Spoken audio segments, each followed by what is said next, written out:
성도님들 안녕하십니까? 오늘 함께 묵상할 말씀은 신명기 31장입니다. 신명기 31장은 모세가 이스라엘 백성들에게 4번의 설교를 마치고 죽음을 앞두고 마지막 마무리를 하는 첫 번째 장입니다. 모세는 먼저 여호수아를 불러 온 이스라엘의 목전에서 그를 후계자로 삼고 가나안 땅을 점령할 것을 당부합니다. 그리고 지금까지 가르친 모든 율법을 기록한 책을 제사장들과 장로들에게 주고 매 안식년 초막절마다 백성들 앞에서 낭독할 것을 명령합니다. 모세는 또한 이스라엘의 배도를 염려하시는 하나님의 명령을 따라 이스라엘을 위한 한 노래를 써서 가르칩니다. 그리고 율법책을 언약궤 곁에 두어 증거를 삼을 것을 당부합니다. 31장 2절입니다. 곧 그들에게 이르되 내가 오늘날 120세라 내가 더는 출입하기 능치 못하고 여호와께서도 내게 이르시기를 너는 이 요단을 건너지 못하리라 하셨느니라. 모세는 40세가 될 때까지 애굽의 궁정에서 왕자로서의 모든 교육을 받으면서 화려하게 살았습니다. 그러나 모세는 하나님의 백성과 함께 고난받기를 잠시 죄악의 낙을 누리는 것보다 더 좋아했습니다. 모세는 미디안 광야에서 40세 때부터 80세가 될 때까지 40년을 쓸쓸하게 보냈습니다. 그리고 다시 하나님의 부르심을 받아 완고한 이스라엘 백성들과 함께 광야에서 40년을 보냈고 이제 그의 나이 120세가 되었습니다. 모세는 온갖 고난을 겪으면서도 이스라엘을 인도하였고 가나안에 들어가기를 소원하였습니다. 하지만 모세는 약속의 땅에 들어가지 못했습니다. 그는 가데스의 무리바 물가에서 범죄하여 하나님의 거룩함을 드러내지 못했기 때문에 가나안 땅에 들어가지 못한다는 말씀을 들었습니다. 그의 소망은 이루어지지 못한 것처럼 보였고 그의 평생의 헌신도 인정받지 못한 것처럼 보였습니다. 그러나 하나님께서는 헌신하는 사람을 결코 모른 채 하는 분이 아니십니다.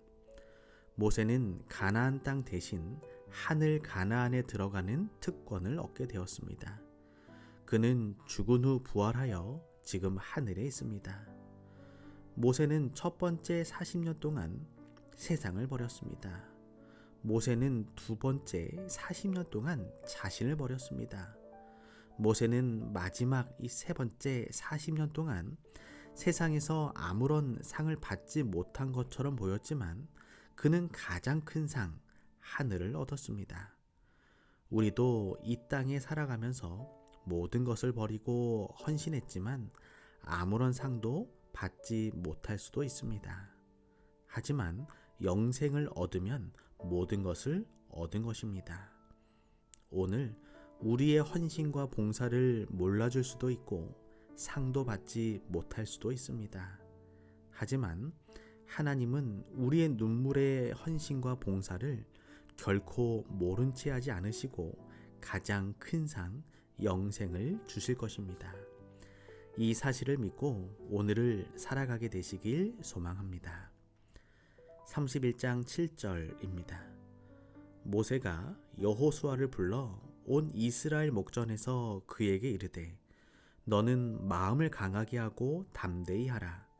너는 이 백성을 거느리고 여호와께서 그들의 열조에게 주리라고 맹세하신 땅에 들어가서 그들로 그 땅을 얻게 하라. 여호수아는 모세의 후계자로 하나님께서 임명하신 새 지도자입니다. 여호수아라는 이름은 여호와의 구원이라는 의미를 지니고 있습니다. 그는 출애굽기 17장 9절에 맨 처음 언급됩니다. 모세와 마찬가지로 그도 이스라엘 백성들을 인도하기 위해 적절한 준비 기간을 거쳤습니다. 그는 율법을 선포할 때와 전쟁할 때에 그리고 백성들에게 지도력을 행사할 때에 모세와 협력하였습니다. 그리스도께서 선발하신 12사도처럼 그는 경험과 연합과 협력을 통해서 특별한 훈련을 받았습니다. 신명기 31장 13절입니다. 또 너희가 요단을 건너가서 얻을 땅에 거할 동안에 이 말씀을 알지 못하는 그들의 자녀로 듣고 내 하나님 여호와 경외하기를 배우게 할지니라. 하나님의 율법을 배우고 지켜 행해야 할 백성들은 남녀와 어린이와 성읍 안에 거하는 타국인까지 포함되었습니다. 어린아이까지도 하나님의 율법을 듣고 배워야 했습니다. 매주 교회에서 하나님의 말씀을 듣는 노년으로부터 어린아이에 이르기까지 하나님의 말씀과 율법을 높이 세우는 모든 성도들 되기를 소망합니다. 31장 17절입니다. 그때에 내가 그들에게 진노하여 그들을 버리며 내 얼굴을 숨겨 그들에게 보이지 않게 할 것인즉 그들이 삼킴을 당하여 허다한 재앙과 환난이 그들에게 임할 그때에 그들이 말하기를 이 재앙이 우리에게 임함은 우리 하나님이 우리 중에 계시지 않은 까닭이 아니뇨 할 것이라. 이스라엘 백성들이 이방 신들을 섬기며 하나님을 버리고 떠나면 하나님께서도 그들을 버리며 내 얼굴을 숨기겠다고 하셨습니다. 참으로 두려운 말씀입니다. 그러나 실제에 있어서 백성들이 하나님을 버린 것이지 하나님께서 그들을 버리신 것이 아니었습니다. 백성들이 먼저 하나님을 피하여 숨은 것이지 하나님이 숨으신 것이 아니었습니다. 다만 하나님께서는 우리를 강제하실 수 없기 때문에 내버려 두시는 것 뿐입니다. 그러나 하나님께서는 언제나 우리들을 기다리시며 우리가 돌아오면 다시 받아주시는 분이십니다. 오늘 하루 나에게 실수와 잘못이 있다면 하나님 앞에 회개하고 다시 하나님의 품에 안기는 백성들 되기를 소망합니다. 31장 22절입니다. 모세가 당일에 이 노래를 써서 이스라엘 자손에게 가르쳤더라. 율법을 기록한 책은 언약궤 곁에 놓여 있었고 낭독하는 것을 들을 수는 있었지만 일반 백성들이 소유하거나 쉽게 볼 수 있는 것은 아니었습니다. 그럴 때 노래야말로 가장 효과적인 교육 수단이었던 것입니다.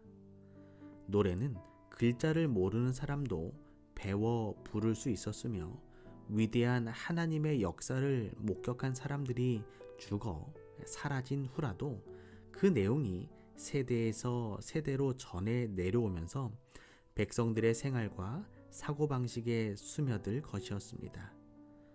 모세가 가르쳐준 노래는 역사적일 뿐 아니라 예언적이었습니다. 그 노래는 과거에 하나님의 기이하신 인도하심을 찬송할 뿐 아니라 미래에 그리스도께서 영광 중에 재림하실 때에 충성된 자들의 승리도 예표하였습니다. 성경에는 모세의 노래, 미리암의 노래, 드보라와 바람의 노래, 모세와 어린 양의 노래 등이 기록되어 있습니다. 오늘 우리는 율법을 기록한 책을 쉽게 손에 쥘 수 있고 펴서 읽을 수 있습니다. 그리고 들을 수도 있는 시대에 살아가고 있습니다. 율법이 기록된 성경을 늘 가까이 하는 백성들 되기를 소망합니다.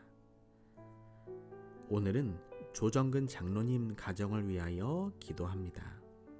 사랑의 하나님, 조정근 장로님의 삶이 언제나 하나님의 율법의 말씀을 가까이 하며 말씀의 축복을 받는 복된 삶을 살아가게 하여 주시옵소서. 우리 인생에서 가장 큰 상은 영생의 상임을 잊지 않고 하나님의 말씀을 늘 먼저 생각하고 지키는 귀한 삶이 되게 하여 주시옵소서.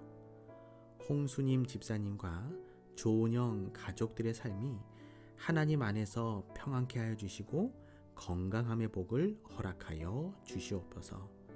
사랑의 예수님의 이름으로 기도합니다.